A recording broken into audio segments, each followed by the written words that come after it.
Now we will start with numerical questions. Now question number 1. On 1st January 2016, Rao sold goods rupees 10,000 to Reddy. Half of the payment was made immediately, and for the remaining half, Rao drew a bill of exchange upon Reddy, payable after 30 days. This is the main transaction.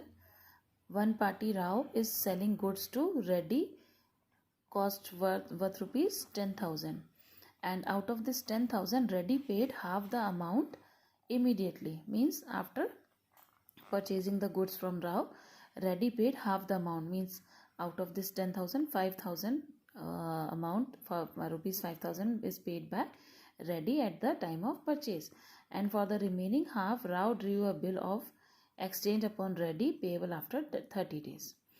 And for the remaining half amount, means on remaining 5,000, Rao drew a bill of exchange upon Reddy for 30 days. So these 30 days are the period of bill. Reddy accepted the bill and returned it to Rao. On the due date, Rao presented the bill to Reddy and received the payment. And in this question, I will tell you how to calculate the due date of the bill. Now generalize the above transactions in the books of Rao. So this is the solution of this question.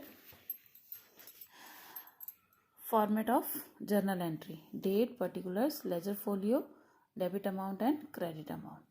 This is the format of journal entry in the because in this chapter we have to pass only journal entries. Don't need to prepare accounts. So first entry will be on 1st January 2016, Reddy to sales. In the books of Rao, heading will be in the books of Rao, journal entries. First entry is Reddy to sales, rupees 10,000, and in credit side also 10,000. And narration is being goods sold to Reddy. And second entry will be on 1st January 16, because cash is paid immediately, half amount is paid. So entry cash received, cash account debited, acceptance received, so bills receivable account debited to Reddy's account. Amount 5,000 because half amount is received in cash and half for bill. Total is 10,000. And on the due date, and how we will calculate due date? From 1st January से 30 days कितने हो जाएंगे? 31st March plus 3 days grace days add करेंगे,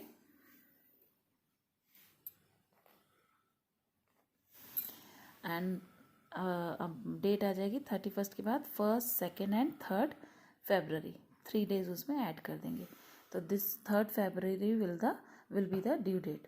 और due date डाल के entry कर देंगे cash account debited to BR account. BR means bills receivable, and narration is being amount received. 5,000. So very simple entries are there for this chapter. And now I am giving one more question. Question number 3. Vishal sold goods for rupees 7,000 to Manju on January 5th, 2016 and drew upon her a bill of exchange payable after 2 months. Manju accepted Vishal's draft and handed over the same to Vishal after acceptance. Vishal immediately discounted the bill with his bank at 12% per annum. On the due date, Manju met her acceptance. Met her acceptance means उसने अपनी due date पे अपना acceptance जो उसने दिया था bill pay करने का वो कंप्लीट कर दिया. Journalize the above transactions in the books of Vishal and Manju. Now, what is this question?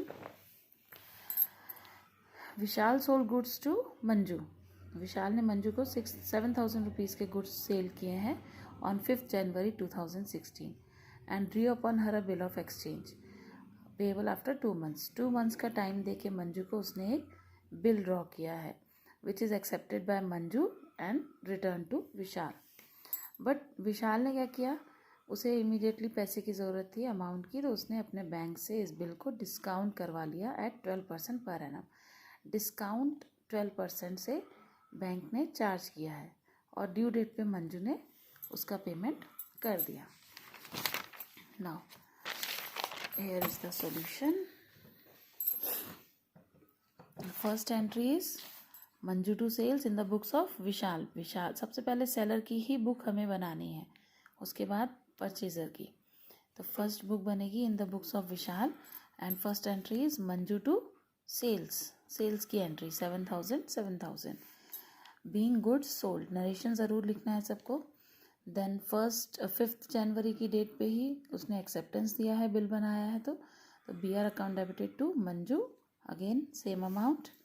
Then on 5th January Vishal discounted the bill with his bank, so entry is bank account debit, discount account debit to B R. Bank से amount receive हो रहा है इसलिए debit, receivables debit होते हैं। Discount पे करना पड़ रहा है तो ये लॉस है, एक्सपेंस है, इसलिए डेबिट। और टू बी आर के थ्रू मिल रहा है। सो ये मैंने कैलकुलेट करके बताया 7,000 का 12% into 12/100, this is the percentage. And for 2 months, जितने मंथ्स पहले बिल डिस्काउंट होगा उतने मंथ्स का यहाँ पे डिस्काउंट निकालेंगे। तो 2 मंथ्स ड्यू डेट उसका टाइम पीरियड था, तो यहाँ पे हम 2 मंथ्स लेंगे 2/12। इस टाइप से कैलकुलेट करेंगे तो अमाउंट आएगा 140 रुपीज़। ये 12 कैंसिल हो गया। देन इसके 2 ज़ीरोज़, इसके 2 ज़ीरोज़ कैंसिल कर दिए। 7 2 ज़ा 14 and with this 1 zero it is 140। अब 7,000 में से 140 डिस्काउंट हो गया बैंक का, remaining amount is received by Vishal. So bank के सामने रिमेनिंग अमाउंट आ जाएगा 7,000 माइनस 140। तो 3 एंट्रीज ही आएंगी विशाल की बुक में और ड्यू डेट की एंट्रीज में नहीं आएगी। Then come to the next book in the books of Manju. Manju is the buyer और परचेजर। इसकी बुक में एंट्री आएगी purchases account debit to Vishal 7,000, being goods purchased. Then 5th January को Vishal to B P acceptance given, इसने अपना एक्सेप्टेंस दिया है कि वो पे करेगा। देन 8th मार्च, ये ड्यू डेट कैसे आई 2 महीने के बाद?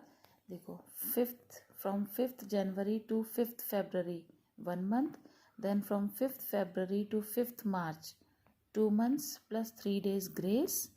तो 5th मार्च के बाद 6 7 8 मार्च, 8th मार्च उसकी डेट आ जाएगी। डेट से डेट तक 1 मंथ काउंट करते हैं, हमें डेज में काउंट नहीं करना, मंथ में काउंट करना है। तो सीधा जिस डेट पे बिल बना है उस डेट से लेकर नेक्स्ट मंथ की उस डेट तक, यानी 5th जनवरी से 5th फरवरी तक 1 मंथ हो जाएगा। देन 5th फरवरी से 5th मार्च तक 2 मंथ्स हो जाएंगे। उसके बाद हम 3 डेज उसमें और ऐड करेंगे। तो 5th मार्च के बाद 6th March, 7th March and 8th मार्च। तो ये 8th मार्च की डेट आ जाएगी ड्यू डेट, और ड्यू डेट पे इसकी एंट्री हो जाएगी B P account debit to cash. और इसमें हम बैंक से डिस्काउंट हुआ है तो यहाँ पे हम बैंक भी ले सकते हैं।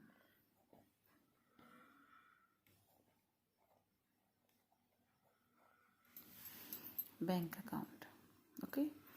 तो ये इस टाइप से ही सारे सम्स करने हैं और आप लोग सिर्फ नॉर्मल कंडीशन और बिल डिस्काउंटेड के ही सम्स देखें, उसमें से बिल्स एंडोर्समेंट के और डिसऑनर के हमें सम्स नहीं करने हैं।